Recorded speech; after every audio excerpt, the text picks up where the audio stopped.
Oh, see? Come over here. Come to daddy. Really hard to do without the video. That's okay. Don't mind me while I just walk up here.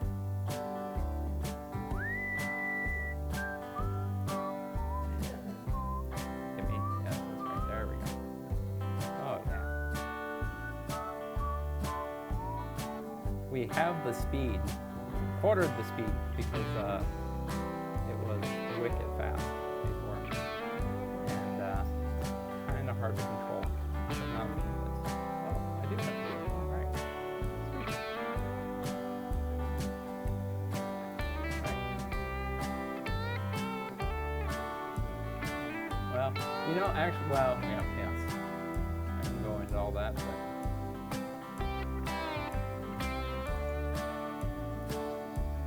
there you go.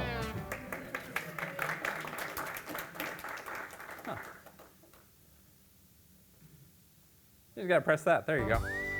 There, now you can see all yourselves. And, rotate one. Here. There you go. All right. So this is the Android Telepresence Robot, completely shifting gears from everything else we've talked about. So I did this because someone lives in Milwaukee, and I don't know, we were jokingly saying in some meeting, wow, we need a virtual Jason here. So this is virtual Jason, and he's dressed up with the bow tie and everything thanks to Dave Singley. So let's go ahead and... Leave that shirt back there. That's right, yes. All right. You have to send new clothing for every week. Oh, it's really hard with the... Notice I'm not wearing pants. That's right. All right. It's true to life. Really? Yes. On the bottom there. So all the time went into this as opposed to this. In fact, I started this presentation, I believe, about 3 hours ago. But I wasn't going to actually present anything, but I just kind of wanted some backup slides, and this is what this is. Most of what you see is by me. Andrew Avenoso has come over quite a few nights to help out debugging and little software and all that good stuff. And actually, mainly most of the physicalness that you see is Andrew and I working on that. So, you know, cutting the wood and all that good stuff. Essentially, the design, you know, the overarching design is we have a control client. You can actually use HTML, or I have a Qt client. Qt is the new awesomeness in designing cross-platform Windowsing apps. In fact, Wireshark is, or what is it now? Wireshark is moving to that, which is super cool. It also supports HTML over WebSockets. I actually found, kind of as an aside, I found the HTML WebSockets to be too latent. I think Children's Hospital ran into this at one point in time, which is when they're playing with games and stuff like that, just the latency was a little too slow. So I could bring it up and it works, but it is a little slow.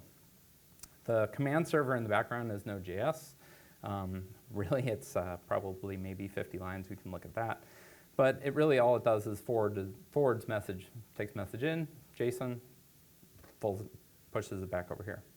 Robot Brain is an Android tablet. Any Android tablet will actually do. You could actually do a phone or whatever. Wrote that custom app. And then motor control, which is way down there, and I'll show some pictures of it so you can all see, was custom electronics designed, developed, built, all that by me from scratch. Well, and some Chinese labor. So the electronics, these are kind of backup slides. The electronics, so I think, you know, just to kind of give you an overview of what I went through, we'll go ahead and kind of go through a simple design. So I use this application called KiCad. And in KiCad, you can come in here and resolution is going to be weird for me. You basically draw your schematics. So here's like a little simple example of a schematic you might have. Here's a connector coming in, eight pins coming in, and it goes into a bunch of AND gates. I don't know why you'd ever want to do this, and then outputs to 4 AND gates. So this is kind of like pre-made, say, you know, to kind of give you an idea of what you go through. Say we need to add a connector for power because right now we don't have power. And see this right here, we got some power up here and a ground right here. So we need to connect that up to power. So you click the little add, and you click list, and then you click connectors. And a lot of this is like black magic. You got to figure out like con means connector and so on and so forth. We can come in here and we'll select a 2-pin connector. Yeah, we need that for ground and power. Come in here, we need plus 5 volts to match that other thing so that it all wires up in the background. And just to save time, I'll go ahead and copy that. And then I'll draw a line between this and that, and this and that.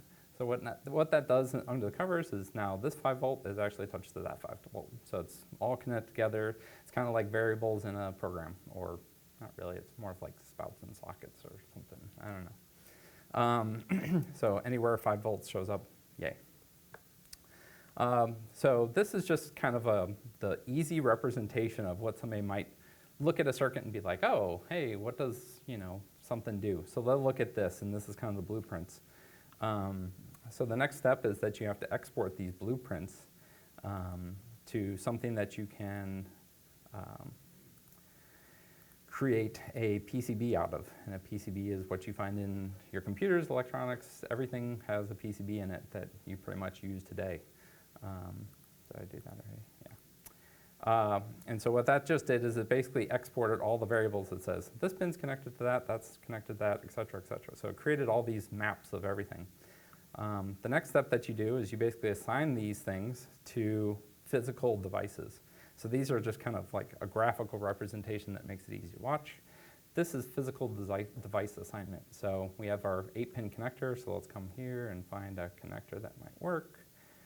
We'll do a 4x2 pin array. So a pin array is just a bunch of electrical connected pins. We'll do that, we do that, we do that.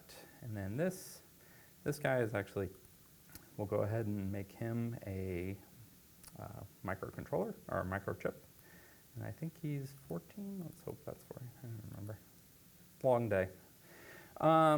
So we save that off, great. So now we go over and design a PCB. PCB design is, it looks kind of intimidating, but it's actually not too bad, and I actually find it very relaxing to do. It's interesting. It's almost like art. It's very art-like, and it's very computer science-y art, because you don't have to think, but it's like you're still drawing, and you're still. It's an interesting experience. I really, really enjoy it. So here we have all these components, and they're all lumped together, which, well, that's obviously not going to work. So there's this nice little tool. You can come up here. I'm going to fly through this because 30 minutes is not enough to go through this, but just wanted to give you an idea of what goes into making such a thing. Go there. And so what this is just kind of spread everything out so I can kind of see what's going on. So even this simple circuit that you see here, creates this rat's nest of wires that you have to physically connect, because the rat's nest of wires is not, you can't do anything with that. So you actually have to come in here and be like, oh, well this 8, this 8 over here, and it helps you with the line, kind of has to be routed over here and does that, right?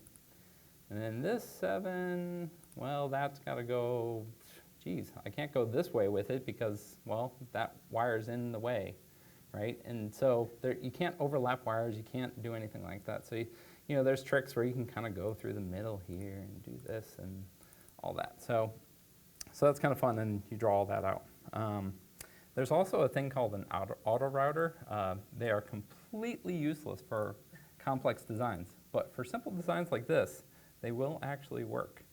For complex designs, yeah, there's no hope for auto router.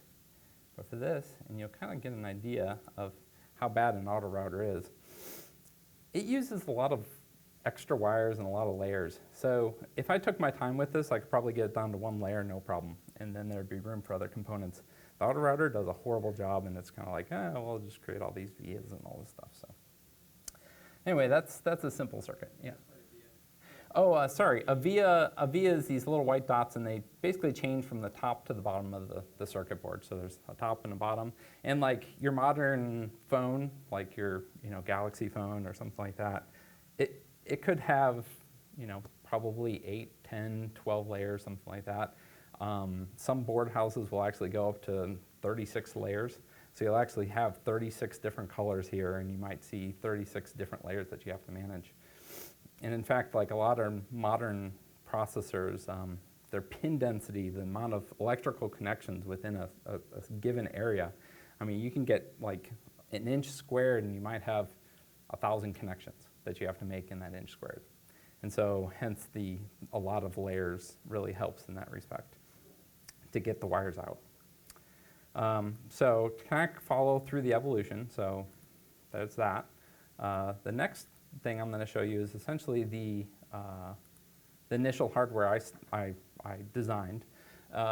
So this right here is your main processor. It's actually an ARM M1 processor or something like that. So it's actually an ARM controller. I think it's got a whopping 16K of memory, and it's 60 megahertz. It's rocking.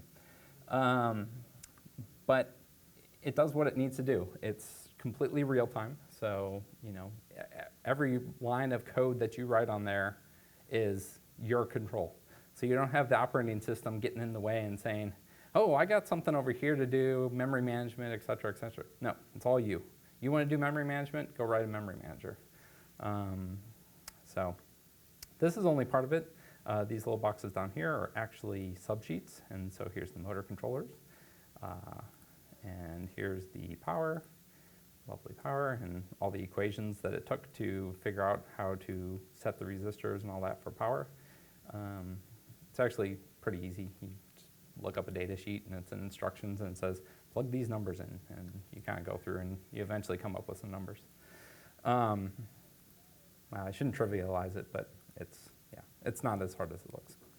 And then this is actually the chip that talks with the Android. This is actually a specialized device specifically for talking with Android devices. So that's the heart of everything, kind of. So that made it nice. Let's see, I think I have, oh yes, okay, so with this design, I already did the assignment and all that kind of stuff, so let's go ahead and see what we look like when we read in this. Oh yeah, well, there's not that many devices in there. Here, let's go ahead and place all those. And move all those, sure. There's a couple wires that you have to route. So the first step to any PCB is to kind of figure out where you want the connectors. So for example, this is a little like plug. So I'm like, I want all the plugs to kind of group together. And so you kind of go through and you place all your plugs and you place all your kind of main things that you're dealing with. Here's like the main processor. And you eventually start to untangle it. It's still a mess. I mean, don't get me wrong, it's still a mess, but you start to untangle the mess that is this. And so after you end up with that, you end up with, oh, we don't need that anymore. I'm going to go into here, and this is kind of after placing a bunch of components. Now, it's a kind of iterative process because you may be like, oh, well, this resistor doesn't work here, so you got to move the resistor somewhere else, et cetera. I think at one point in time, Andrew, was like, hey, it'd be really nice if this servo, which is way down here, was up here. And I'm like, yeah, no. It would have been fine if I would have started from scratch, removed all the wires and started and reroute everything. But like after you kind of get down the road, it's like moving components is next to impossible. You almost have to rip it all up and start from scratch. And so again, here's all the wires, and you kind of have to connect them up. And eventually you do that, and you get down to this, which is this one. And then this is kind of the finished routing. This is actually a slightly updated version because it has these thicker wires. You'll actually see some messiness on the circuit board because I haven't updated the version, but it had thin wires here, and I was like, oh, wait, not enough power kind of thing. So I actually have to make another spin. But so that's kind of, I went through and hand routed every single one of these, and you kind of get some neat designs in here because it's like, oh, well, these need to go over here, and they kind of, fan out weird. And so it's a very enjoyable thing. It looks hard, but it's actually really enjoyable to do.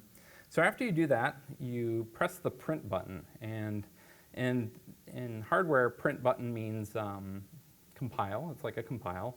And it generates about, I don't know, like 7 or 8 files, depending on how many layers you have. And these 7 or 8 files end up like this. So we end up with, let's see if I can find that thing. So basically each layer that goes through the process of making a PCB is separated off into a separate file. And so you send all these off to this thing called a board house. This one is actually made in the USA, so that's neat. But a lot of the stuff I send over to China, and you get 10 boards for $10, and it's just like, if you've ever seen videos of how PCBs are made, you're like, what? How are they possibly doing anything for $10? And one time they actually sent me an email back, and they're like, we've noticed an error on one of your PCBs. Now, granted, they don't have the schematic or anything like that. They just have these files, and they're like looking, I don't know how they look through it, but they look through it, and they're like, you didn't have something plated, blah, blah, blah. And I was like, oh, awesome, thanks. I fixed it, and I was like, again, $10. Like, how much would it cost us to do anything for $10? Well, you get about 30 seconds of my time, right? So, and that's including shipping all the way from China, and it takes about, from China it takes about 2.5 weeks to get PCBs back. This one took about a week and a half, so pretty quick turnaround. But when you hit compile on a computer, you're like, I want instant result. Yeah, no, you got to make sure everything's cross your I's and don't do that. Dot your I's, cross your T's, because won't work, breaks. So yeah, here's the front layer. You can kind of turn off the different layers, and you can put this on. This is the back of the board. And so each of these things represent a separate process, and it kind of starts from here. And what it does is they start off with a bare piece of copper, and then they etch away all the stuff that isn't supposed to be there with nasty chemicals that will probably burn your face off. And then they etch away all the stuff that's not supposed to be there, and that's what's left is this. And then after that, they'll go through and they'll plate all of it with some other nasty chemicals that'll do that. And then they use a standard inkjet printer. It's just like a plain old inkjet printer that accepts hard, flat things and goes through and it prints white things. And so you end up with this silk screen is what it's called, and that's basically gives you the things of, here's where this goes, and because without that, you end up with like a bunch of holes, and you're like, oh, well, that connector sort of fits there. I guess that's where it belongs. But this helps you out a lot. So that's what you essentially end up with. Let's see. Okay. Got some. Oh, that's annoying. It starts at the beginning. Okay. Here's the little development board that I made. This was early version of the motor controller board. So with these modern devices, they aren't very breadboardable. There's this thing called breadboard where you can just plug things in and play around. You might have played with them as a kid or something like that. But most modern devices really aren't amenable to that. They end up coming in these awful packages that you have to do some special stuff. But again, I hand assembled all this. The distance between these pins is, I think, on this one in particular is 0.5 millimeters is the space in between it. Thankfully, I don't actually go in with a hand solder, and I actually use a hot plate that I got from Target for like 20 bucks, and you put this special solder paste down that's like essentially like a gel that is got metal impregnated in it, and then when it heats up, it just melts the metal. And it's filled with lead, of course, so don't want to mess with it too much. Some of that. This is a breakout board for the thing that talks to the Android. Again, it's just a little USB connector over here, and this is actually a clock. So this is 20 megahertz clock or something like that. So that's what I showed you. Yeah, backup slides. So let's see if I can do this. As I said, I sent it off. This is the United States version. It's called OSH Park, Open Source Hardware Park. And you can post things in here, and I think I got 3 of those for, I think it was like 30, 40 bucks, something like that for 3 of them. And a week and a half turnaround. Again, great. Never had access to this before. This is amazing. And what they do essentially is they build up a bunch of orders and put it on a big sheet. So you may be on a sheet with 20, 30 other people, and then they send it to the board house, and the board house is like, okay, well, that's a big sheet, sure, we'll do that. And then they break it apart and then send it off to you. On here, you can actually post your design. So if you have an open source idea, you can post it, and then you get some monies as people, if they do whatever with them and stuff like that. So people have posted designs. So that's OshPark. They have some design rules. So you they have some somewhere in here they have instructions on exporting it and doing all the stuff you need. Here's those files that I said. They support 6 mil traces. So in PCB speak, 6 mil is 6/1000ths of an inch. So imagine an inch divided up into 1,000 pieces. This is 6,000 pieces, or 6/1000ths of a piece. And that's how thin your wires can be. So you can handle, pretty small pitch devices with these guys, which is pretty awesome. If you want to learn more about hardware design and all that stuff, I highly recommend checking out EEV blog.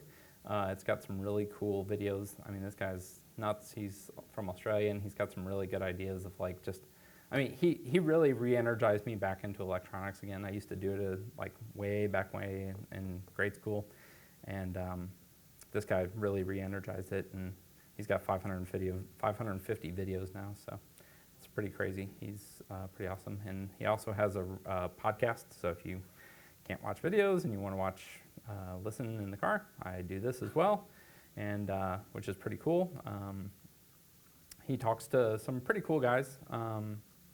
It's actually him and another guy, and they talked about Forrest Mims. I don't know if you had those back in the day, but way back in the day at Radio Shack, they used to have these books that basically you could go through and play around with. I think he sold 2 million or something like that. This is the guy, and they talked with him, and that was pretty cool. Okay, so as I said, I'm going through it really quick. Here's the finished product. So I got it back, and then I went ahead and soldered all that up, which I think the soldering ended up just placing all the components, because each one of these little dots is a component. Just placing all the little dots, I think it took me about 2 hours to place the dots, heat it up, you're done. This is unfortunate, the after effect of when I had to bodge in these extra wires for more power. So you see it coming in from the battery, coming over here to the power supply, coming over here to the servo. There's actually a servo that goes up and down right here. And then over here to the Android tablet, because when I plug it in, the Android tablet actually charges. And so it can use quite a bit of power when it charges. So the next part is the mechanical bits. Some of the stuff that you might see, anything in green, so like this green here holding this, is actually 3D printed on my 3D printer. And then there's some stuff inside. I kind of have some pictures of it. Let's see if we see. This is just a nice little render of the using the design software I use. Here's some interior shots. That's a little 3D printed, holds the batteries in. It's a nice little clipboard. And then under here, there's actually some little things to hold the motors in place. Here's a nice little 3D rendering of that. Okay, let me go ahead and show you that really quick. Oh yeah, plenty of time. So this is the 3D software I use. I don't know where I got it. It fell off the back of the bus. But it's kind of cool because you basically can design all these pieces. Oops, let's see if I can do that. Let's open that. That's not what I wanted to open, by the way. Let's open that. Come on. Right. Open. I don't know why that does that. Still not what I want. Open. There we go. Okay, so this is kind of the headpiece, and one of the kind of cool things it does is it actually models like the interactions of things. So as I move this, you can see like the servo moving, and so you can actually get an idea of like travel. So, what I did is I ended up modeling it and switching some parameters around so that this didn't hit the bar going up and down. So the first couple designs, I actually had it hitting the bar, and then yeah, so you can play around with that and kind of get an idea of what's going to happen. So that's kind of cool. So yep, kind of a better view of the battery compartment. Kind of get in there. Again, these were 3D printed. These are just to hold the motors in place. Early prototypes, I had a problem where the motors would like sag down because of the weight of the machine on top of it. And then what ended up happening is the wheels wouldn't touch anymore, so they'd just kind of spin in air because they're like pointing up in the air like that. That's good for video.